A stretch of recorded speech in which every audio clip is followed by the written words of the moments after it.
Sam, and I'm here making a quick video, a quick tutorial actually, on the solstices and the equinoxes. And you can see behind me I have a diagram, very scientifically accurate diagram. If you were to look at the solar system both from above and then somehow from the side, it would look like this. And this is the course of the Earth going around. This is the Earth going around the Sun, and how the obliquity or the tilt of the Earth creates the seasons. And you can see we're here on this first day of winter, Northern Hemisphere as a guide. We have to use one or the other as a guide, because in Southern Hemisphere it's opposite.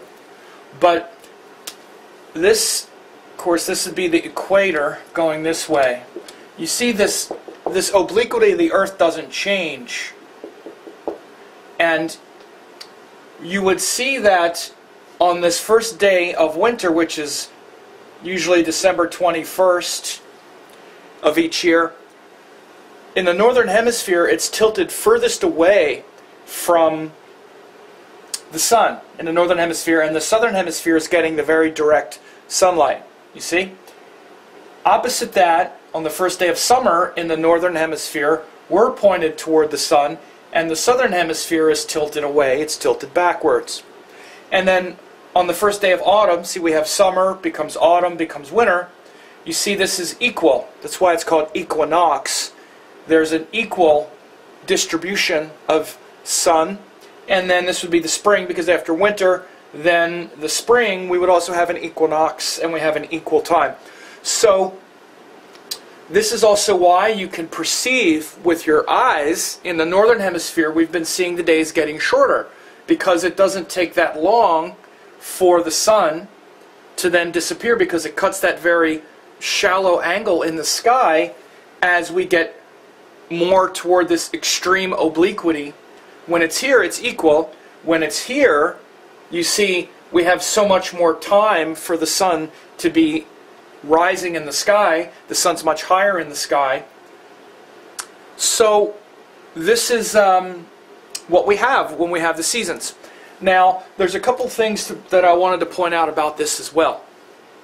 And it's, of course, the winter solstice is celebrated in all Western cultures, I would say most Western cultures that we know, because it's the time to account for this phenomena. And, of course, we celebrate it primarily in the West as Christmas, or something very similar to Christmas. You might as well just say that's what it is. That's how it originated back in ancient Rome. It was called Saturnalia, actually.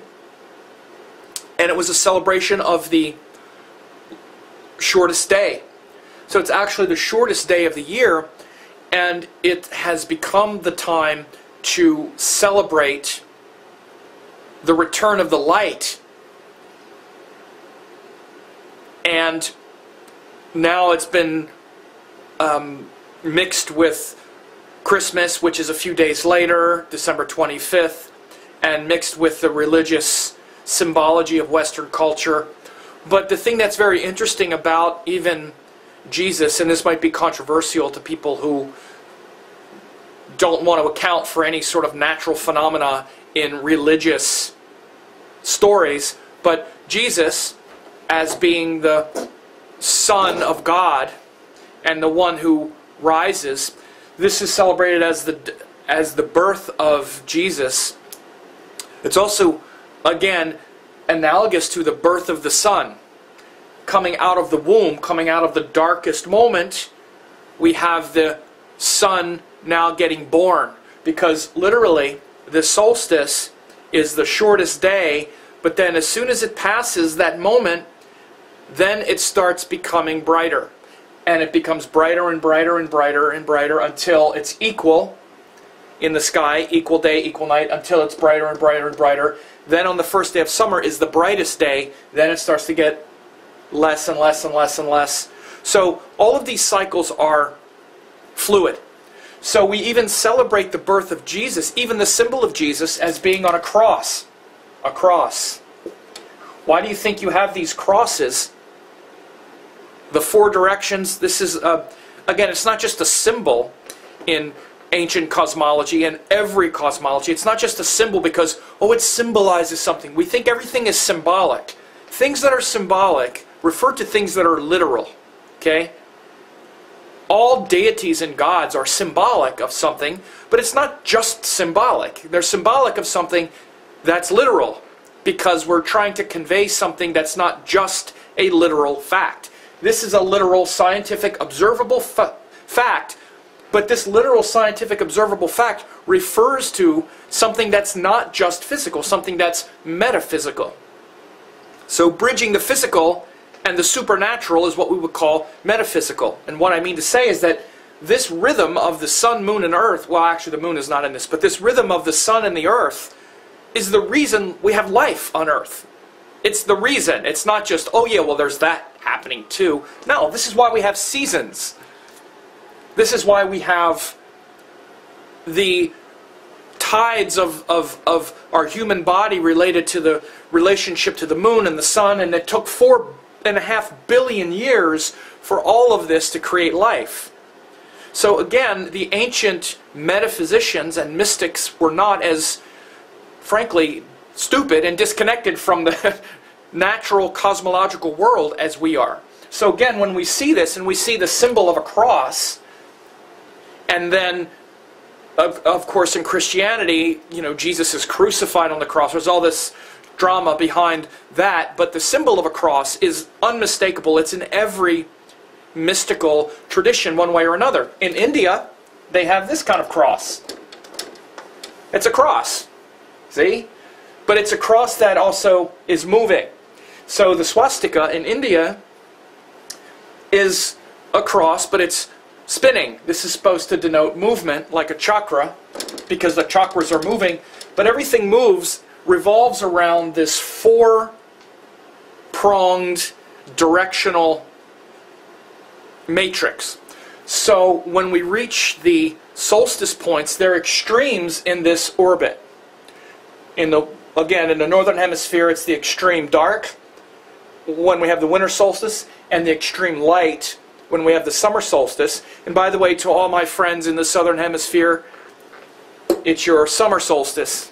So have at it. Here it's our winter solstice, and then these halfway points, the equinoxes, show where the sun is going to, where there will be more or less sunlight in one of the hemispheres for the next 6 months. So when we have the autumnal equinox, let's say in the northern hemisphere, that means there's going to be, well, either hemisphere. When we have the autumnal equinox, it means there's going to be more sunlight in the southern hemisphere for the next 6 months. That's what the autumnal equinox shows. So it's literally, when you want to describe it astronomically correct, it's when the sun passes the celestial equator moving south. This is the celestial equator. It's just the Earth's equator projected into space, when from our point of view, from our geocentric view, the sun crosses the celestial equator moving south, what we would call south. That means there's going to be more sunlight in the southern hemisphere for the next 6 months until here. Then it crosses the equator moving north. So the solstice points are where the sun appears to change direction. Of course, all of this is apparent from our vantage point on Earth. Everything in astrology and in life really is geocentric, because we incarnated on the Earth. I know there are a lot of theories about, well, what about heliocentric? What about this? We didn't incarnate on the sun. We have a physical body in this dimension, in this lifetime, with this Earth. Our karma is with this Earth, and that's how we're seeing all of this. So, from that geocentric point of view, this first day of winter shows the light is dimmer within our mind and consciousness on this day. Now, this change of direction was really important in Indian cosmology. In fact, they call this, what we're starting here on the winter solstice, they call that the northern course. That's the beginning of the northern course. So it's very interesting. On the darkest day, see what happens is it's not the solstice day, it's a solstice moment. Because as I just said, it's getting darker, darker, darker, darker, darker, darker. Then there's a moment when it's at its darkest, absolute darkest. Then the next moment, it starts to become lighter, lighter, lighter, lighter, lighter. It changes direction. It's like flipping on a switch. It's like you wouldn't say, what day did you flip on the switch? You would say, what moment did you flip on the switch? It's just like with new moons and full moons and everything else. We look at that day. It's not a day, it's a moment. The moon is, the sun in the sky, from our vantage point, is getting lower, lower, lower, lower, darker, darker, darker, darkest. Then the next moment, you flip the switch, not as dark, not as dark, not as dark. It takes a while to notice. This is why they say that we celebrate Christmas on the 25th, because it actually takes a few days for us to notice that the sun is getting higher in the sky, and the 25th is kind of like the first day where you can really notice it. That's a theory. I don't really know if it's true. But anyway, this change of direction, this solstice, is the beginning of the northern course of the sun, and what's called the return of the light in India. Literally, the celebration in India is called Makara Sankranti, which means the ingress of the sun into Capricorn. Now, because of confusion about the zodiacs, this is now celebrated, this return of the light is now celebrated in the middle of January, because India and Vedic astrology in India uses a sidereal zodiac, which has to do with stars in the sky, not the seasons, not the seasonal zodiac or the equinox solstice-based zodiac. So it's actually a big mistake that's happening in India, especially with temple worships and stuff like that, because they're supposed to do a lot of consecrations and sacred festivals, and especially temple consecrations and other kinds of things, when the sun is moving north. So we're not. This is the actual what's called Makara Sankranti. It's a solstice celebration, even in India. So those of you who really want to celebrate the return of the light, you should do it not on Makara Sankranti in January. Now that's a civic holiday. You're free to celebrate it then too, because all around India it's this kind of civic holiday. People take off work and all. But the actual celebration is celebrating this. And we know this to be true because it's in the ancient texts. We also know why there's a mistake. Because 2,000 years ago, Makara Sankranti coincided with sidereal Capricorn. So this lined up a couple thousand years ago with Capricorn. Now it lines up with Western Capricorn, because Capricorn in Western astrology is based on the solstice, and in Vedic astrology it's based on the physical constellations. So the point is, this change of direction, this is not just the longest day, the this or that. The sun changes direction in the sky. It stops getting darker. Darker, darker, darker, darker, and then the next moment, lighter, lighter, lighter, lighter. So this is a shift. On the solstice, it shifts. So on the darkest day, we celebrate the return of the light, because we've been through the darkest moment, can't get any darker, it starts getting lighter.